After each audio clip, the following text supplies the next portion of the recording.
you want to? We're ready. Sure. It's 2:00. I'd like to call this Finance Committee meeting to order. Brandon, would you like to take us through your presentation, please? Awesome. Thank you, Mr. Chair. And again, thank you so much to all of our counselors who joined us on this Finance Committee meeting. For the general public, this is our first Finance Committee meeting of the year. We have shifted from meeting monthly to quarterly. So glad to have you all join us. Our mission with the Social Equity Council is to promote equitable economic prosperity by supporting social equity entrepreneurs and reinvesting in communities most impacted by the war on drugs. Our vision is very clear and straightforward. We want our communities to be prosperous and we want them to thrive. A lot of the information being shared here today, we have shared with our full council, but with respect to the work that this committee does, I think it's extremely important that we kind of circle back here to provide you with a year-to-date update through February 28th. As you can see, budget fiscal year 2025, you'll see our personnel services and other expenses well within our $10.2 million approved budget for this fiscal year. And we're trending nicely.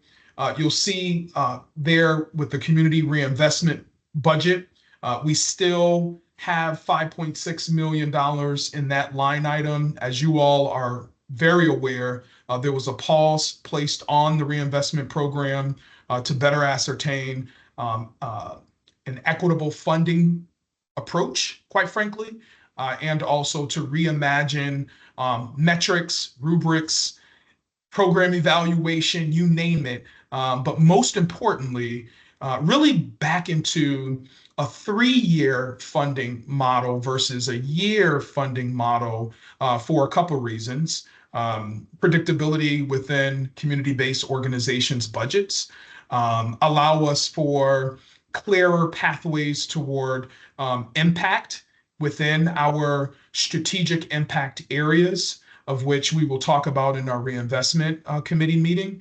And so we've not moved forward on any disbursement from that particular line item, our community reinvestment line item. Moving on to the bottom, you'll see, and again, this is extremely important that this committee is aware. We have several contracts that we've been able to complete or pay, excuse me. We have our approved contract with ConResnick. As you all are aware, this vendor provides verification and recommendations on prospective social equity applicants, of which the board approves. And we've been able to clarify those contracts, new scope of work, better understand how much money we're spending on a monthly basis with these contractors or vendors. And so you'll see all of that outlined here. We also completed our strategic planning process, so you'll see that reflected. We are now in a 6-month contract with our communications and rebranding plan with Miranda Creative, of which we've been meeting with them for the last month. I am extremely excited about that vendor who's helping us to really streamline where we are. So that is pretty much our financial summary, if you would. The numbers are very straightforward.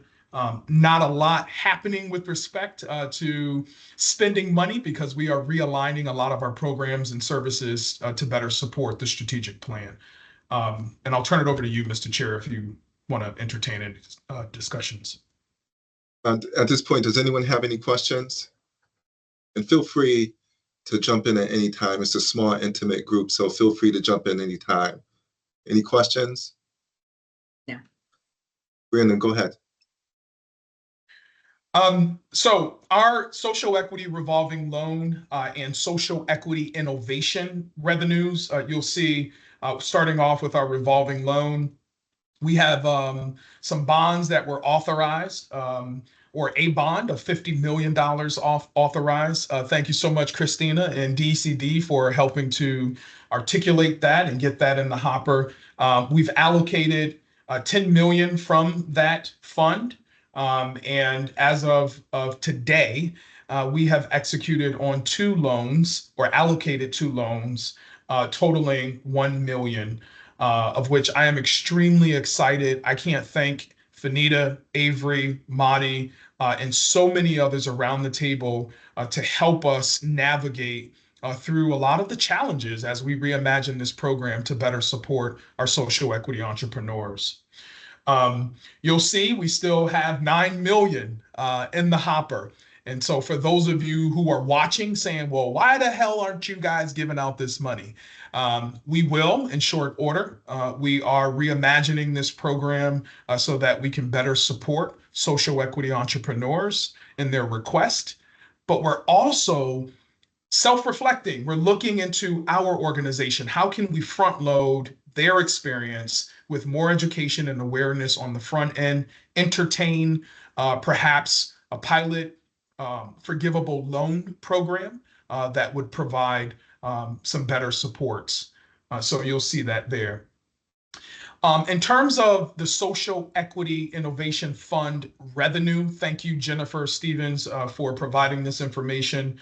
You'll see the Cannabis Social Equity and Innovation Fund. There were some conversion fees between fiscal years 22 and 23 of 48,500,000. You'll see there cannabis tax received. And again, sometimes it gets a little wonky and confusing. But these dollars help to support our coffers, and we wanted to provide a little, lay of the landscape here with respect to the revenue that helps to support our programs and our services. And so you'll see 60% of the cannabis tax received in fiscal year 24, 23, you'll see about 12.8. Here we are today. It seems like there's a drop in revenue, but we are only in the first quarter. So we're trending nicely at somewhere around $7.2 million, giving us a total amount of 68 million. And again, our goal, we want this fund to grow. That's the goal here. So spend more money, folks, to help us out to continue to do the work here at the Social Equity Council. Jennifer Stevens, did I miss anything or did not clearly explain some items? We are not in the first quarter for this fiscal year, and this is through February, so we will still have 5 months. Oh, so we have more. We have more time to get some more money. 5 more months of revenue of taxes to receive to build on the 7.3 million. Perfect. Thanks for clarifying. Yep. So hopefully those numbers will go up by the end of this first quarter. Yes. Mr. Chair. Director McGee, I just want to pause for a sec. Sometimes state employees get beat up pretty good publicly. And I just want to acknowledge the very fine, outstanding work that Councilwoman Fanita Borges is doing as it relates to the loan committee and making sure that we have systems, repeatable systems in place, protocols in place, and policies in place that not only protect the taxpayers' money, but it also exhibits great stewardship. And she's been working well with Attorney Collazo Cruz, has also been a rock star in this work, to making sure that the loan program is what we all want it to be. And I just think we have to stop sometimes and, as they say in the streets, the little tykes, give people their flowers publicly while we can. So I just want to acknowledge them. And I also want to say, and I might be getting a little ahead of myself, but earlier this morning at the Governance and Policy Committee, one of the recommendations that we're forwarding to the full council is for your signature, your authority as far as expenses to go from 50,000 to 100,000. So that's going to be on the table for discussion at the full council meeting.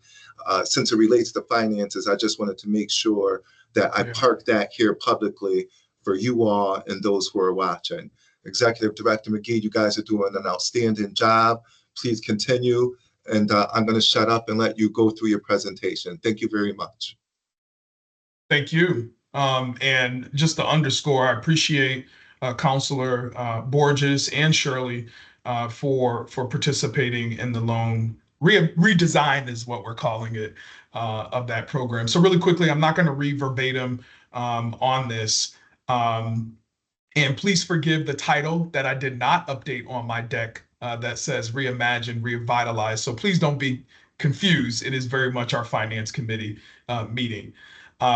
So with respect to the Social Equity Innovation Fund, I just think it's important for the Finance Committee to understand while we are going through the 2025 legislative session, we are in partnership with the governor's recommendation to transfer the Social Equity and Innovation Fund to an off-budget account, which essentially would bring us back to the original intent of the Social Equity Council.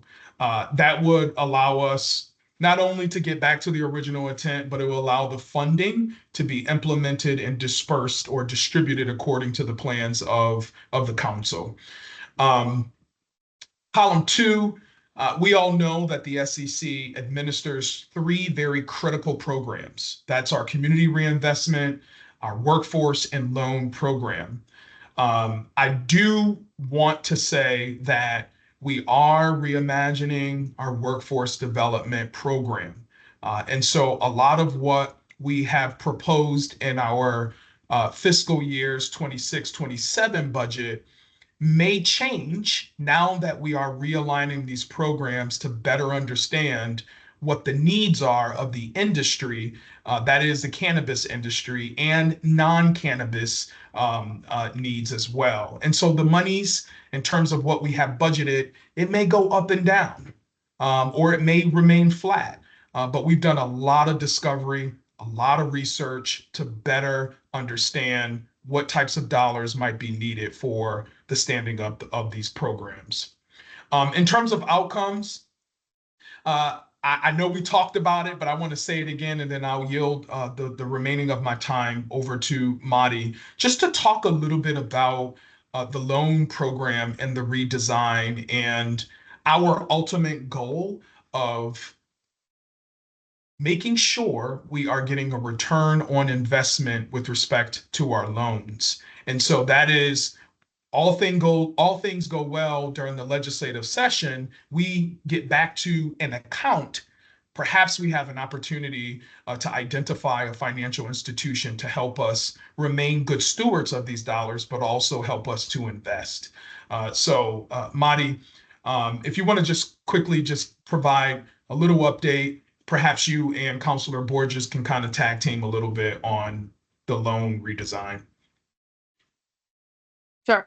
Thank you, Brandon. So as you've mentioned, I've been meeting with Councilwoman Fanita Borges to work on the redesign of the loan program. We're trying to really focus on better serving our social equity entrepreneurs, right, by like what may seem like minor things, but redesigning the loan application to actually collect relevant data for our underwriters and our internal team to determine whether this is, a good loan that we can expect full repayment on, or whether we need to reduce those loan amounts. We're also working on what the process will look like, right? Possibly interviewing our SEEs to get a better understanding of what their vision is for their projects.